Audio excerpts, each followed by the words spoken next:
Greetings, family. This is Baba Ahnk with Baba Kwabena and with the Kemites View. Sunday. This is September the 25th. Getting on out of this month, going into the new year, and we just wanted to give you a Kemites view of the wrap up of the news, what's going on, and just want to say greetings and salutations. How are you doing? Go ahead, Baba. You got anything? Just wanted to say greetings to the people, and we thank you for participating, and appreciate any feedback once we have our discussion. Any comments and like and share. Hopefully you can find something out of this. You can find something useful, and I know I'm trying. I usually learn something every time. So we're focused on the African news, the diaspora, primarily Africa, and just looking at what's going on because that's where the money is. That's where the Benjamins be. So we're gonna move on. Right, Get on right, to my country. Getting on to my favorite country here, Mali, and they're having a big UN session this past week. I don't know if you guys are paying attention. That's what it's a big UN conference, right? They're having yeah, some fall. yeah. It's Yeah. in it's in New York. It's in New York. They're in New York.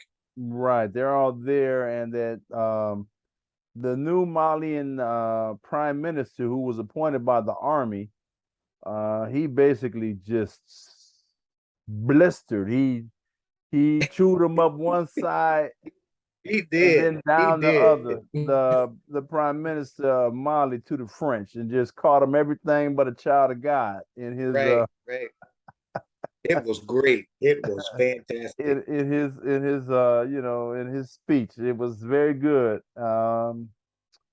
He talked about how, they talked about how Russia basically has been there for them and they're happy to be there, and how France is low and well, Low down, little, oh underhanded, my God, dirty, scandalous.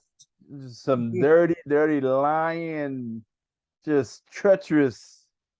I don't know. Calling him a demon is an insult to demons. You know what I'm saying? These people are some, and I'm not saying all French people, of course, but their government and their actions toward Africans. I mean, the French are only where they are on the backs of Africans. When we as Africans stand up, French will be what it's supposed to be, a little podunk, rinky dink in the corner country. It's Mm-hmm, got nothing. mm-hmm, But it's only because of its mm-hmm. continued raping of Africa that it has any power and money. Mm-hmm. Exactly. So, Exactly. like he Well, talked about, go ahead, Baba. You no, got finish your thought. My thought is it still has it's still about Mali, but it's about what they said about Equas, what he said about Equas and how okay. Well, Equas has yeah, abandoned. yeah. Like the French basically went into Mali after 2013 after they assassinated Gaddafi. It was that I forget, was it Macron? It wasn't Macron, it was the other dirty bastard. Oh, I can't remember his name. It'll come to me. But they little Yeah. short, just dirty, sneaky, greasy Frenchmen lying to Gaddafi. They had him put his weapons down and pretended that they were his friend, then they stabbed him in the back and murdered the Right. man. It was horrible. Right. Gaddafi wasn't perfect, but he was trying to do the right thing and get Africa together. And these bastards, man, just murdered him. He was really trying to get things together. And after that, of course, all the weapons from Libya was taken out and funneled into the Sahel to start all these civil wars. Mm-hmm. That's what you got going on in Nigeria, Boko Haram, and all these other so-called terrorist groups. That's with the weapons from Libya, financed by French and the British and the Americans, the MI6 and all that, Right. Secret Right. Service people Right. to destabilize, because bankers only make money when stuff is in kilter, off Right. kilter. Right. So that's In what this all chaos. about. In chaos. There you go. So basically, the Malian prime minister just basically called him everything but a child of good, and I love it. And that's all I really got to say. Go ahead, brother. What you got to say? And no, and then the other thing was that he did mention about Equas and how Equas abandoned them, how his brothers cast him aside in the midst of what was going on.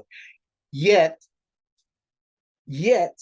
Nana Akufo-Addo was there, and he in his address he talked about Africa rising and the partnering and doing all these wonderful things, but yet he is the chair of ECOWAS, and it's the seat of ECOWAS is in Ghana. Oh, it is. And so, yeah, and so nothing could have happened with Mali if he hadn't signed off on it. Well, you know, I got mixed feelings on that guy. Yeah.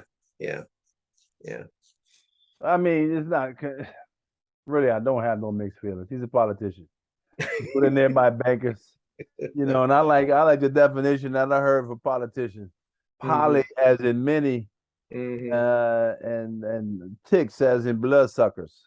So that's pretty much where he fit in. And this guy, the when he started, you know, pushing with the what is it? You got that base there, right? Military. There's a military base there, right? From the In U.S. Ghana, Yeah. yeah. That was Obama's doing. Yeah. And you know, just for our audience sake, ECOWAS stands for Economic Community of West African States. So that's ECOWAS. And following up with ECOWAS comments on Mali, they're also sanctioning Guinea. You know, they could sanction Guinea and Mali because of the Mali over those Ivorian troops that were sent up there.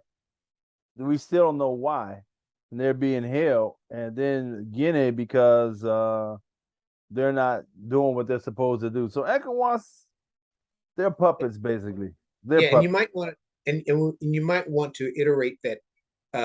You gave the definition of ECOWAS, but ECOWAS is, in addition, ECOWAS is kind of like a federation of all the West African countries. I think there are 14 countries that are a part of ECOWAS.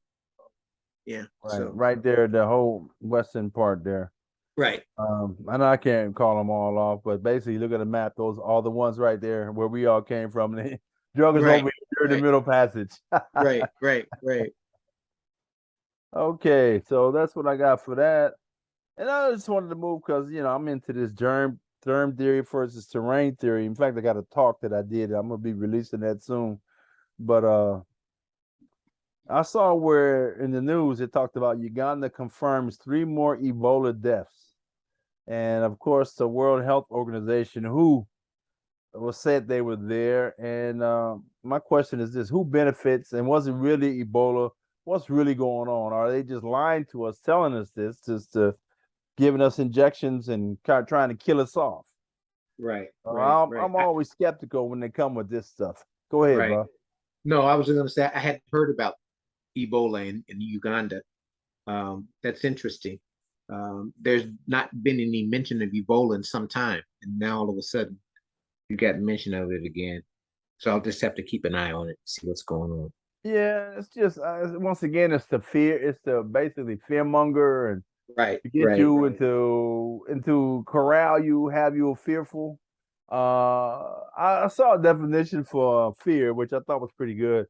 Guy said that fear, FEAR, stands for false evidence appearing real. Yeah. So I try and keep that in mind whenever there's something that is told to me that I'm supposed to be fearful of, or even when I encounter a situation or scenario, my death, whatever, and fear wants to jump on me, let it pass over you and through you. Never have fear. Fear is the mind killer.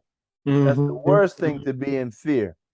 And often with fear, it brings an illusion and not reality of what's going on. False evidence of being real. If there's fear, there's an illusion there. Right. And it makes it worse than what it is. The boogeyman gets bigger. Right. You know, because of your fear than if you just face him and laugh. He shrinks. Right. And I like the saying that you know, this is kind of an analogy, but it's well, maybe it's not the best. I'll save it for another one. But yeah, but anyway, fear, false evidence appearing real, never be fearful. Mm. So that is the idea. Another thing here, we're looking at this, moving on to Sudan, South Sudan, which we know South Sudan is where it was part of the Sudan, and they have a lot of oil and resources there. And of course, there was some camps there set up by the UN, and the UN is just another globalist, dirty organization, and they're now investigating sexual abuse allegations against the aid workers at the UN camp, Mm. which this is a common thing. The UN Mhm. camps come in to abuse our people, just like in Haiti a few years back. They Yep. had that what was it, cholera? Was it cholera? They were raping the people, and then they set up cholera, and it was just horrible. So Mhm. this UN is, they're trying to get it in the US. They wanted to come here. Isn't it interesting how that Africa, no matter what country it is, would be fine if they didn't interject themselves in it. Right. I don't care what it is. They bring sickness. They bring terrorism. They bring everything that happens comes as a result of outsiders bringing it. You're exactly right, brother. You're exactly right. Okay, so moving on to the next topic, we're going to talk about the Ethiopia and Tigray civil war going on in there. And it's a terrible thing because you're talking about roughly affected in is about 120 million people in Ethiopia, I think Eritrea, and Eritrea. Mhm.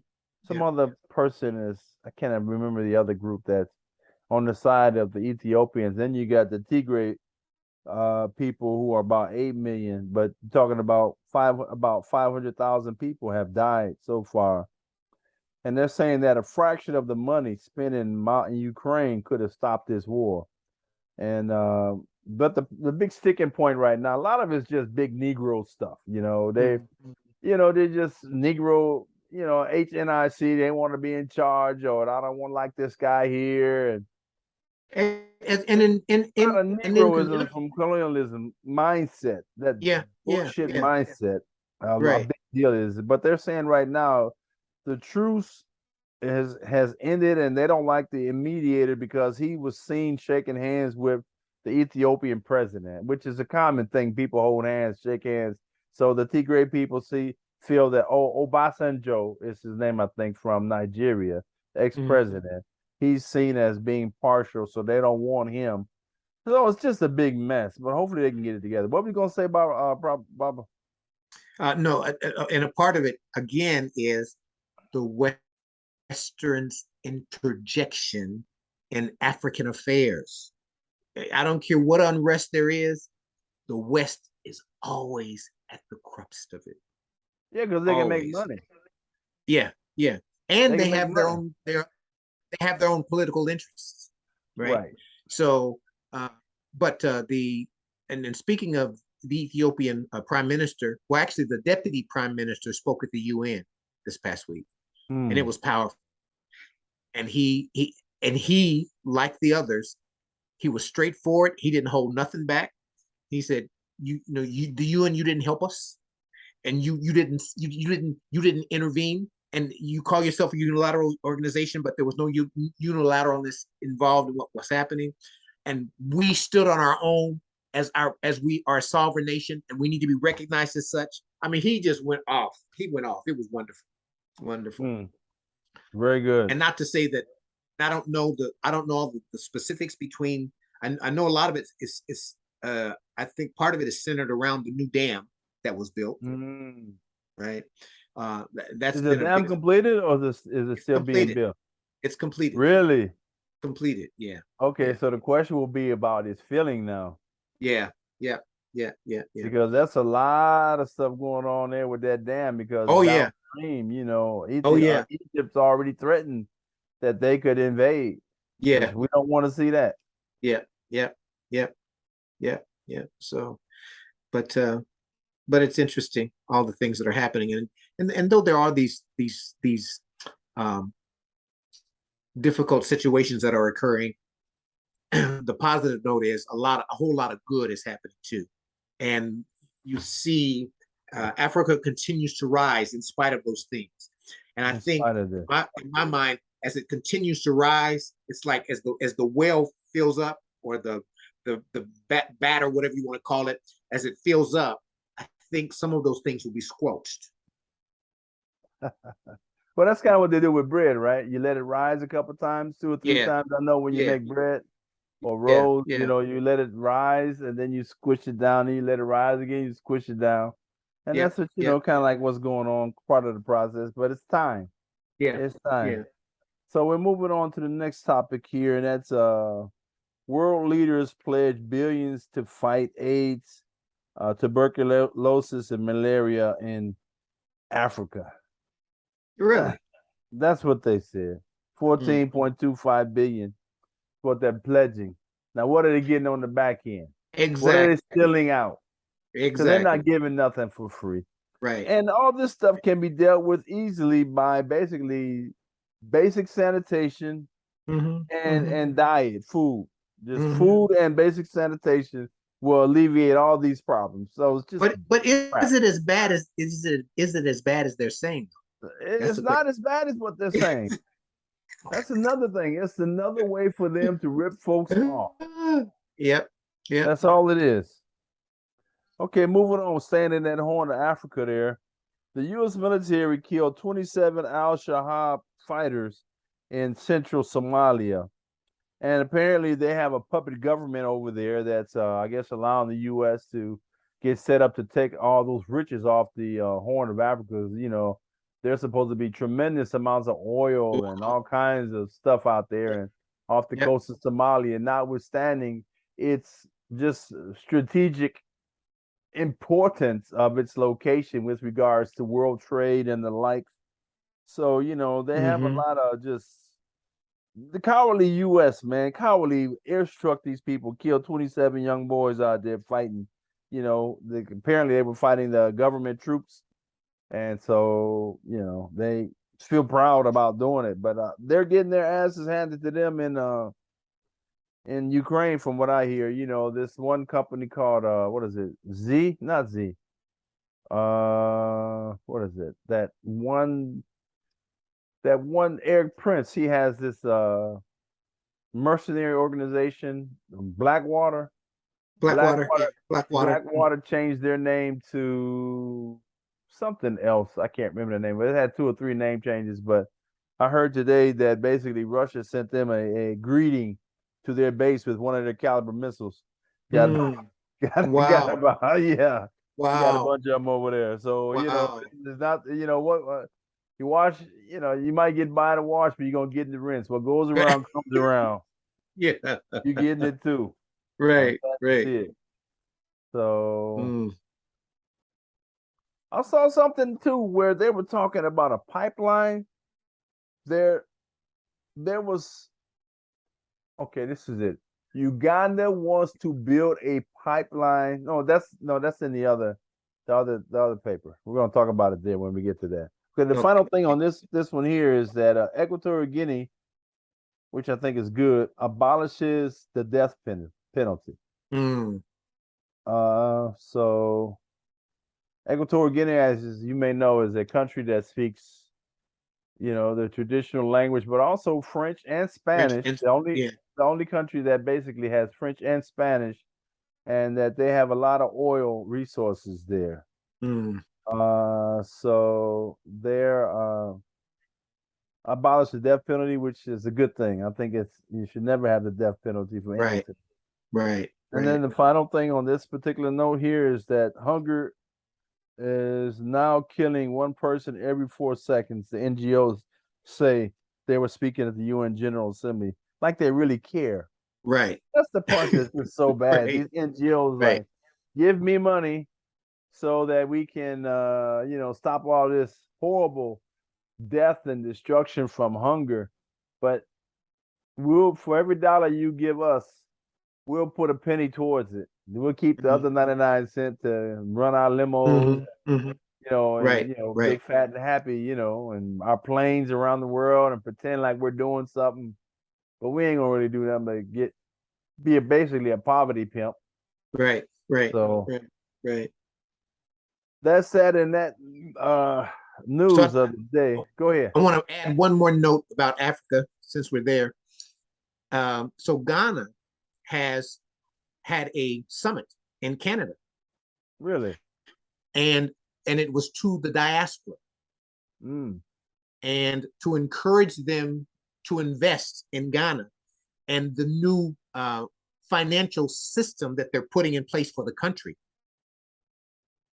And they're inviting people to be a part of that, to invest in that, and they're going to have their own. They're going to get rid of American Express, Visa, MasterCard, and have their own credit entity. And that way, across, and this is for the whole continent, but it seems as though that Ghana is going to kind of be the base of this, but it's going to be for Africa, payment system for Africa. As long as they so all own the it. fees that they're paying, yeah, they're going to own it. They're going to own it. That's And what matters. so the percentage that's used, that these companies charge, that's making a killing off of Africa because of the, their fee, The credit, yeah. that will stay in the country. Right. Yeah. Should be a lot less. They're going to use African, they're using African developers. So they're calling on African developers to step forward. And they have a process already in place that they're using. And I think it's out of South Africa, Zimbabwe, or somewhere, but it's called Fit something. But there's a payment system that they're already using, but they're going to embellish it. Mm. And they've already begun using it for mobile money. Mm. But one of the issues too with mobile money is that each country is disconnected. It's not unified across African countries. So they want the mobile money process to work from country to country, the same system, right? And so, but you've got different, I guess, mobile money entities across the different countries too. That's fantastic. But I'm always skeptical about all that financial stuff because they always want to, you have a black face in front, then you have the white face in the back calling the shots. Mm-hmm, So I'm always skeptical about that particular type of stuff. But if they can actually keep the funds and the ownership in Africa, I'm all for it, especially if it's government and not being totally ripped off. So that's wonderful. I got to follow that. I think I sent it to you. Okay. Okay, I'll have to take a look. You send me so much stuff. I can't promise I get to it every day. Oh all yeah, the time, but I try to get I at know. it. I know. Okay, so I'm gonna try and get at this. Let's see, how can I get this up here? So I share screen. Yeah, I did send it to you on WhatsApp. Okay. Here we go. This is what I want. Can you see this? Yes. Okay, let me move this here, make this a little bit bigger. Because I found this to be extremely interesting article. This is a guy named Pepe Escobar, who's a Brazilian, living in I think he lives in Thailand now, but he covers a lot of news coming out of Asia and the like. Very very fantastic writer, extremely honest, straight shooter. And to me, I think he hits the nail right on the head. So we're gonna go over this article and briefly going to try to get through it quickly because we want to not be too long today. And right, we're already close to an hour. Okay, we're gonna get out of here. But anyway, the real U.S. agenda in Africa is hegemony, and I agree with that to a degree, but not totally. It's about hegemony, but it's also about white supremacy and control, right? You got to keep those darkies down. Right. You can never ignore the racial component. That's just part of the society we live in. Okay, so it's built in. It's built in.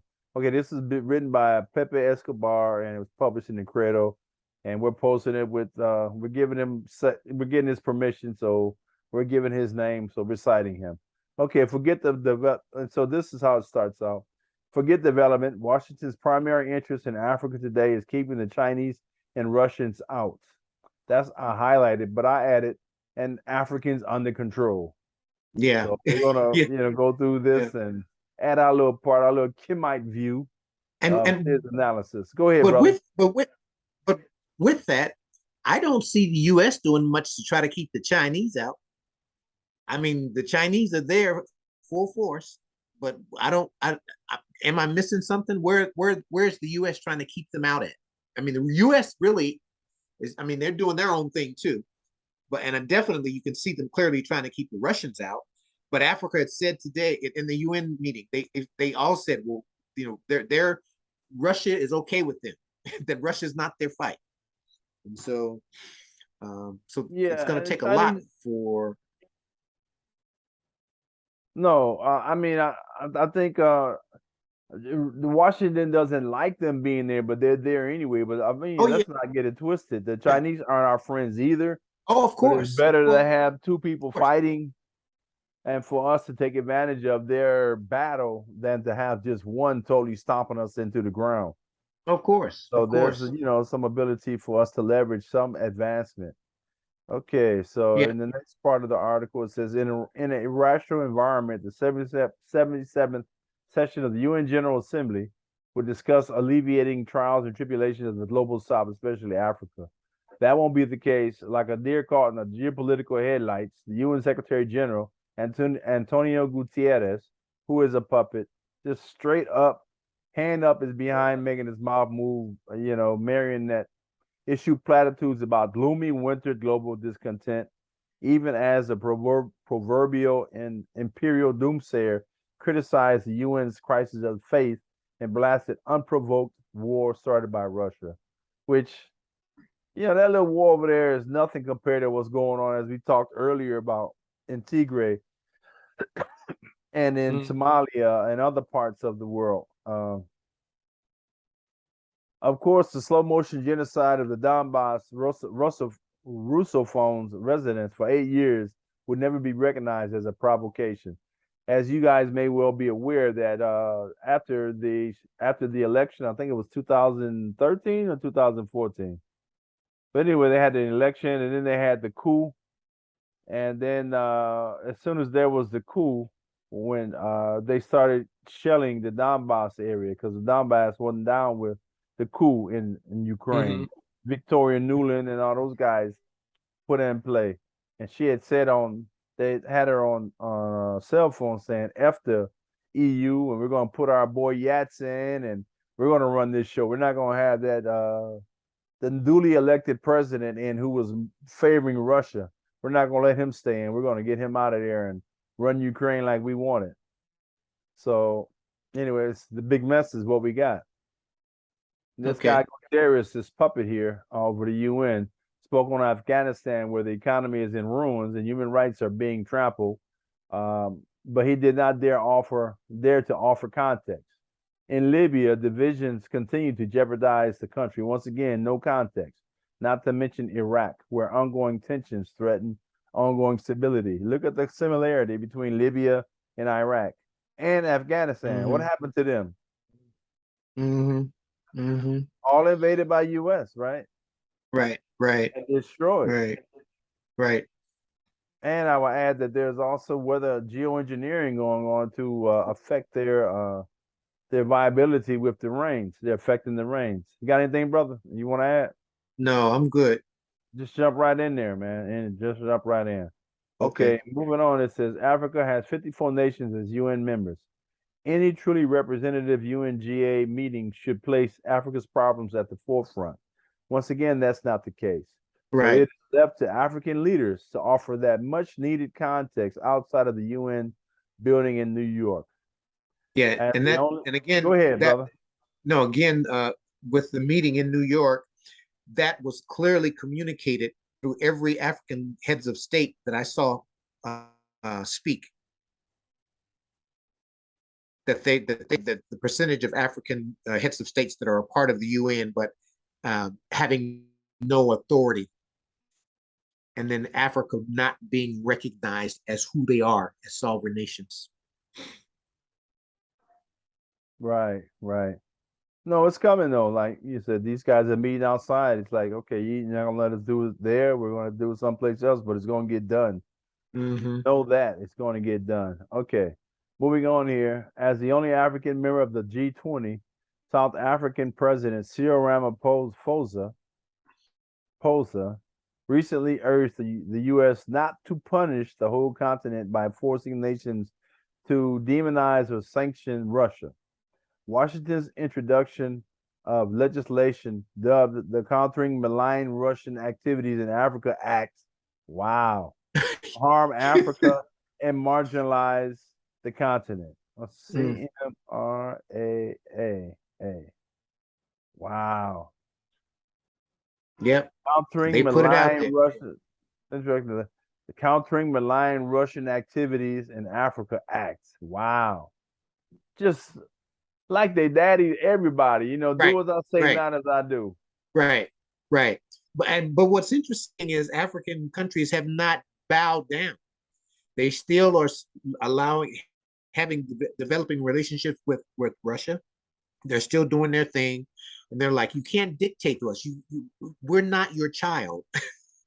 And the U.S. is not in a So position because of their decisions of deindustrialization and destroying our own country, that they're not in a position to be as controlling as they were before. Uh, right. so they're losing their grip because they're trying to Yeah. do too much. They're trying to do the Yeah. most. Right. Right. Well, and then they got all the other issues that are going on here that are help throwing them off balance too. You know, with with both of these political parties, and how things have changed between in the political arena here in the U.S. Um, it had been moving to becoming more contentious and problematic, and now it's like it's completely out of control. Yeah, it's getting that way, and they're trying to start this civil war here. Let's just hope that things keep in check there. Yeah, I don't think it's going to happen, but they're going to try. yeah, Same people, usual suspects, are doing this around the world. Central bankers and their, you got different level of evil that people are doing it. These actions under the cover of NGOs, governments, banking houses, private enterprises, capitalists. But moving on, South Africa is a BRICS member. That's Brazil, Russia, India, and China, and South Africa. A concept that is anathema in the Beltway and embraces a policy of non-alignment among world powers. So basically, it's like during, I guess, the 70s, they had a non-aligned movement led by Yugoslavia. That's why Bill Clinton went in and destroyed Yugoslavia. Yugoslavia was like a champion to people who wanted to not be a Russian or follow the Soviet Union or follow the American Western style. It was a third way, and that's what these guys are providing right now, third way. yeah, yeah. An emerging 21st century version of the 1969 Align movement. Oh, they're saying it right there. It's strengthening across the global south, especially Africa, much to the revulsion of the U.S. and its minions. Yeah, they don't like that. They like everyone to be laid down so they can get stomped. Back at the UNGA, Guterres, the puppet, invoked the global fertilizer crisis. And this is interesting when you really read about the fertilizer, because the news will say one thing, but then you got to go and do the Kemite view and see the rest of the story. Again, with no context. Russian diplomacy has repeatedly stressed that Moscow is ready to export 30 million tons of grain. 30 million tons. They're ready to export 30 million tons of grain and over 20 million tons of fertilizer by the end of 2022. So that's in 3 months, right? We're in September. Yep. Yep. What is left unsaid in the West, America, France, Britain, and the like, is that only the importation of fertilizers to EU is allowed, while transit to Africa is not. So these bastards are actually blocking the flow of fertilizer and food that Russia says they want to send to Africa. but they're blocking it and saying that it's the Russians' fault. Guterres said he was trying to persuade EU leaders to lift sanctions on Russian fertilizer exports. So they got sanctions on it, which directly affect cargo payments and shipping insurance. Russians Uralchem, for instance, even offered to supply fertilizer to Africa for free. And they're trying to say it's the Russians doing it, but they're stopping it. See, these dirty beatards, they throw a rock and hide their hand. Just can't trust them. Okay. Right. Yet, from the point of view of the U.S. and its EU vassals, the only thing that matters is to counter Russia and China in Africa. Senegal's president, Macky Sall, has remarked how this policy is leaving a bitter taste. Yeah, people are shining the light on these roaches. Go ahead, brother. No, I didn't have anything. Yeah, this is the one I wanted to talk to. I read it here, but this is important. This is deep.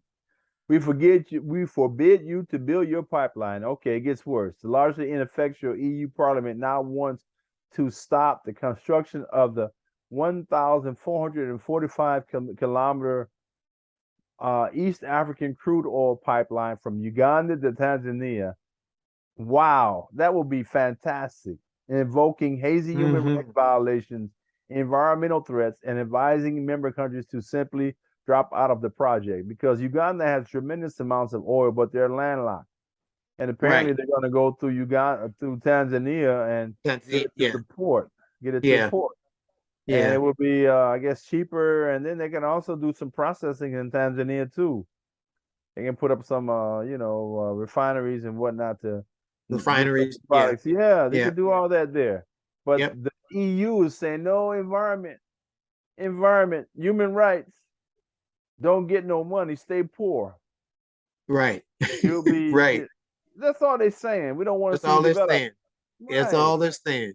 Because I mean, all over the West, there are all refineries everywhere. Right. Processing plants, mechanization and the like.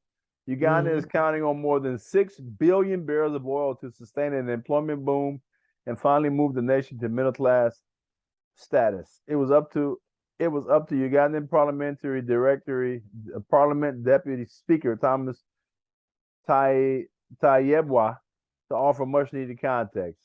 It is important to say that Uganda's oil projects will exacerbate climate change, yet it is a fact that the EU bloc with only 10% of the world's population is responsible for 25% of the global emissions.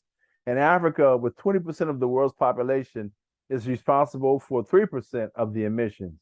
The EU and other Western countries are historically responsible for climate change. Who then should stop or slow down the development of natural resources? Certainly not Africa or Uganda. So if you buy into the argument of climate change, I agree with this guy, Mr. Tayebwa. But the whole climate change stuff is a scam. You know, the whole model scientifically is just BS because it doesn't wash. It doesn't take into account the most important driver in environment, and that is the sun. It doesn't account for the sun. That right there demonstrates that the whole climate change stuff is a lie. Anyway, moving forward here, the EU Parliament, moreover, is a staunch puppet of the biofuel lobby. It has refused to amend a law that would have stopped the use of food crops for fuel production. Refused to amend the law that would have stopped the use of food crops for food production, actually contributing to what the UN Food Program has described as a global emergency unprecedented magnitude. Excuse me.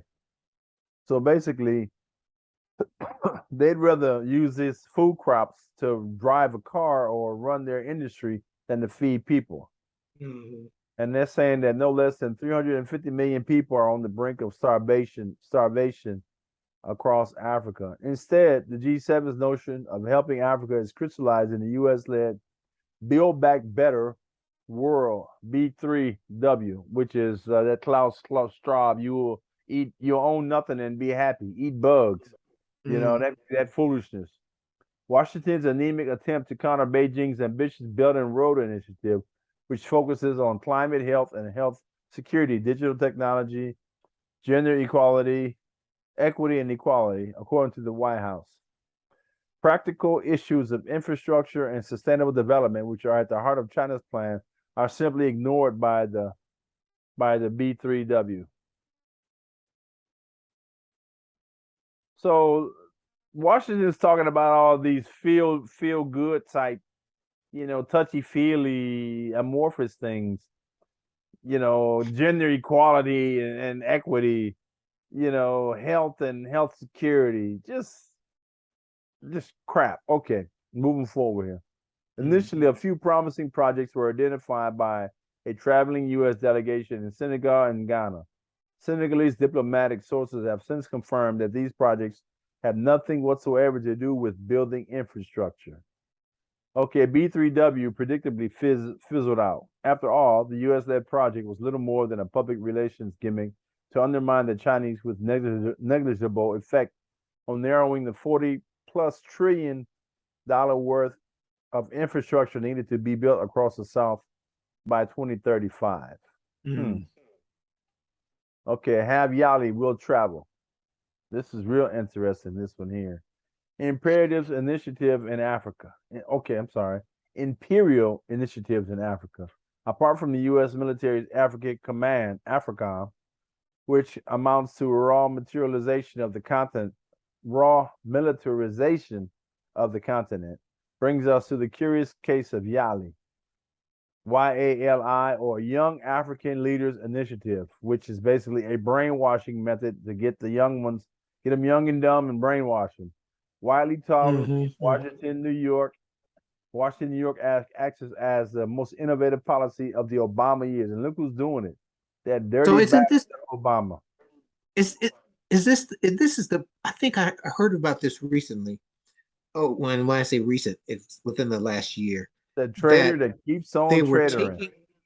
They're taking African young men who are because they have an issue with African men being alphas, and they're taking them and training them to make them more betas.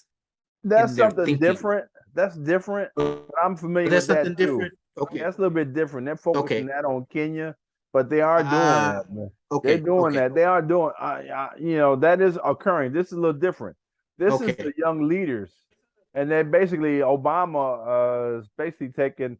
Let's just go through here. Launched in 2010, Yali was framed as empowering the new generation of African leadership, a euphemism for educating or brainwashing, I agree, them the American way. The mechanism is simple: investing in bringing hundreds of young African potential leaders to U.S. universities for a short 6-week training on business, civil leadership, entrepreneurship, and public management. Then 4 days in Washington to meet leaders in the administration and a photo op with Obama.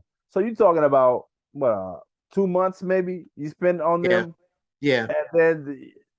And get them basically starry-eyed because they with the great Obama. Oh yeah. They're so sellout Negro puppet. Oh, disgusting. And it offers an opportunity for them to come to the U.S. because every continental African wants to come to the U.S. Yeah, so it gives them an opportunity to taste that. Right. Yep. Yeah, these carrots that are dangled. Yeah. So these carrots that are dangled in their face. Carrots that are on a string. Right. Right. That's all it is, setting them up to be brainwashed. The project was coordinated by the U.S. embassies in Africa and targeted young men and women from sub-Saharan Africa's 49 nations, including those under U.S. sanctions like Sudan, Eritrea, and Zimbabwe. Proficient in English with a commitment to return to Africa. So even if they were under sanction, they could still send their young. So send us your youth. Because they can still be brainwashed. Right, and that's what the Catholic Church used to say. Give us your children to the age of 8 or 9, and you can have them. We got them. You got them the rest of the time. So basically, you get people when they're young, and you brainwash them. Then you got them brainwashed the rest of their life. Look at these Right. folks who have been brainwashed in Christianity Yeah. and other Yeah. other particular topics. They get brainwashed young and they believe it, and boom, they're stuck the rest of their lives dealing with this foolishness. That's the Right. same strategy, man. Young and dumb. Right. Right. Right. Well, Roughly you know 80%. what? I Go have an ahead. I'm idea. sorry. No, I was going to say along the lines of this, um, Yali, I have an idea that I'd like to try to implement, and I'm just going to wait for the universe to reveal how it can be done. But I want to gather young African leaders, male and female, and groom them for parliament in their country, in Ghana. And I want to, and I want to do that. I want to, because I'm going to be installed. My thought was, I want to set up a coalition of diasporan chiefs and present this idea to them and see if we can unite and put together a program to mentor young people to move into parliament. That way, replacing those who've been in the way of progress of Ghana. But anyway, I just wanted to put that out there. That sounds So good.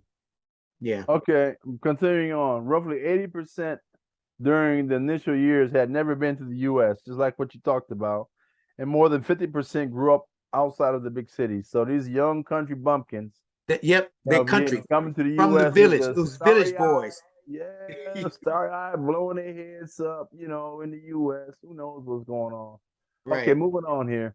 Then in a speech in 2013 in South Africa, Obama announced the establishment of the Washington Fellowship, later renamed the Mandela Washington Fellowship, MWF, or MFW, should be MFW. Anyway, moving on here. That's still ongoing.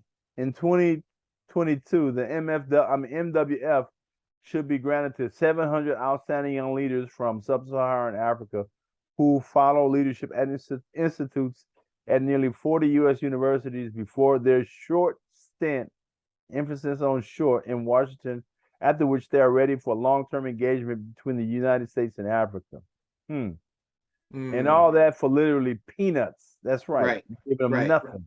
Right. As NWF was enthusiastically billed by the Democratic establishment as cost efficient, $24,000 per fellow, paid by participant U.S. universities as well as Coca-Cola, IBM, MasterCard, Microsoft, Intel, McKinsey, GE, Procter and Gamble, etc. Big corporations who make money off selling stuff in those countries anyway. And that didn't stop with NWF. USA went a step further. United States Agency for International Development, USAID, went a step further and invested over 38 million, which is still peanuts, plus 10 million from the MasterCard Foundation to set up the regional leadership centers, RLCs in South Africa, Kenya, Ghana, and Senegal. Senegal, interested in Senegal. These were training long distance and in class at least. These were training long distance and in class at least 3,500 future leaders a year. Wow. Wow. Just Wow. hope people. I think this is going to backfire on them though. It's good though that they're giving them access to information, but they're going to still be able to find other things.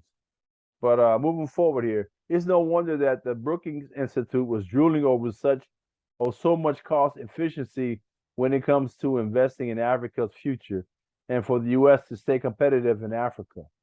Yali certainly looks prettier than Africom.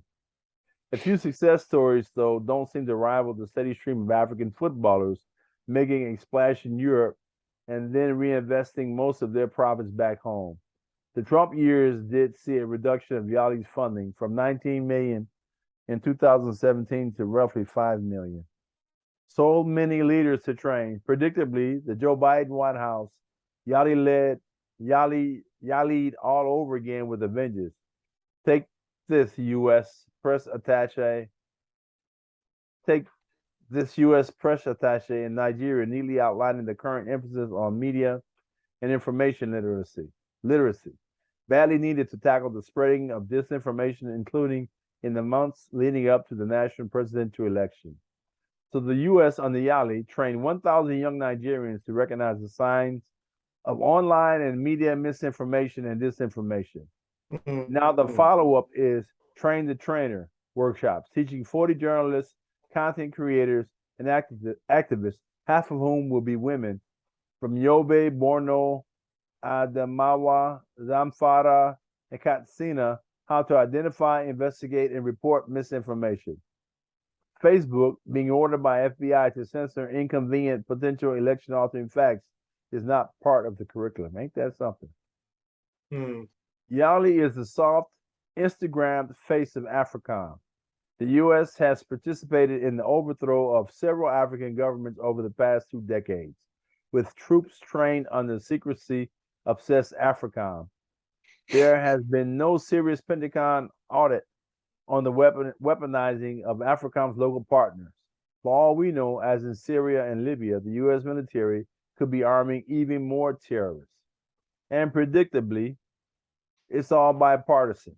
Rabid neocon former Trump National Security Advisor John Bolton in December 2018 at the Heritage Foundation made it crystal clear the U.S. in Africa has nothing to do with supporting democracy and sustainable development. It's all about countering Russia and China and keeping the Negroes down, worshiping us. That's the part he would say. When it learned that Beijing was considering building a naval base in oil-rich Equatorial Guinea, the Biden White House sent power envoys to the capital of Malabo to convince the government to cease and desist, to no avail. In contrast, Russian Foreign Minister Sergei Lavrov was received like a superstar in his recent extensive tour of Africa, where it is widely perceived that global food prices and the fertilizer drama are a direct consequence of Western sanctions on Russia. Uganda leader Yoweri Museveni went straight to the point when he said, "How can we be against somebody who has never harmed us?" On 13th to 15th of December, the White House plans a major African leaders summit in Washington to discuss mostly food security and climate change. Alongside the perennial lectures on democracy and human rights, most leaders won't be exactly impressed with this new showing of the United States' enduring commitment to Africa. Well, there's always Yali, so many young leaders to indoctrinate, so little time. Wow. So, that is, get back to this thing here. Try to get So that's Pepe. That's Pepe, Escobar. Yeah, it was good stuff. I'm trying to get the a lot of good stuff in there. Yeah, I'm trying to get back to the big screen. How do we do that here? Now to record. Get back to the big screen, big boy. Won't let me do it. I'm gonna figure it out at some point. Okay, screen sharing is paused. Let's see. Let's go back here. Yeah, that should do it. There we go. There you go. There you go. All right, good. Okay, so that was I think a good little essay that hit the point on the head.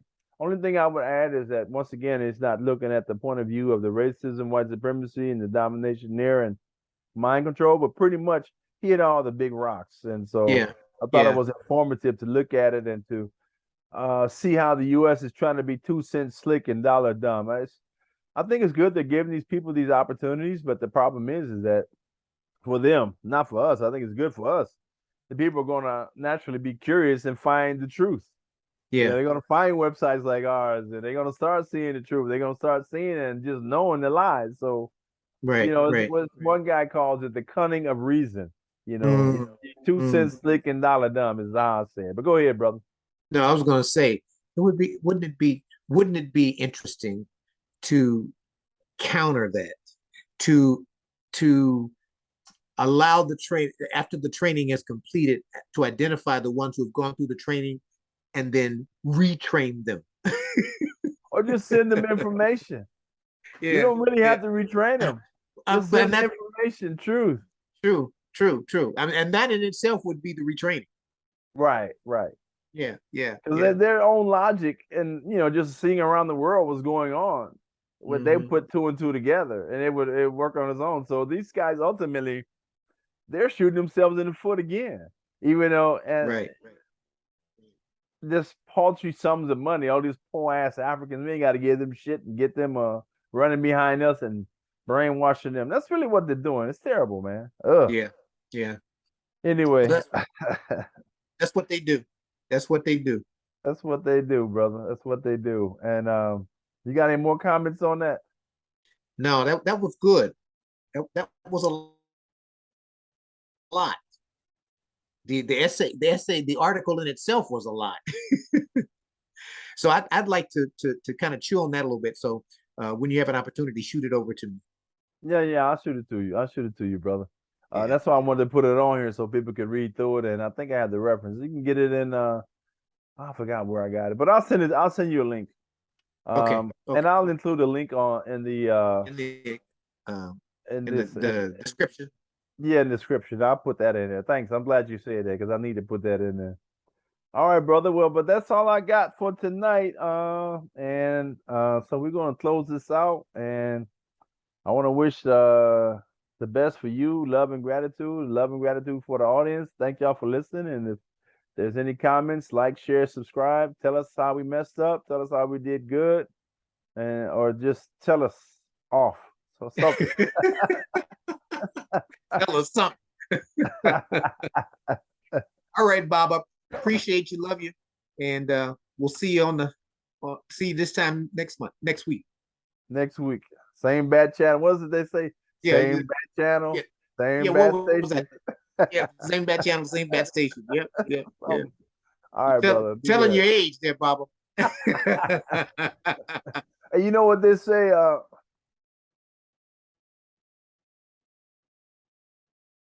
Well, they say I'm old, but I plan on getting a lot older. I'll say that as my last phrase. Thank you. Love and gratitude, family. Thank you for listening. Bye.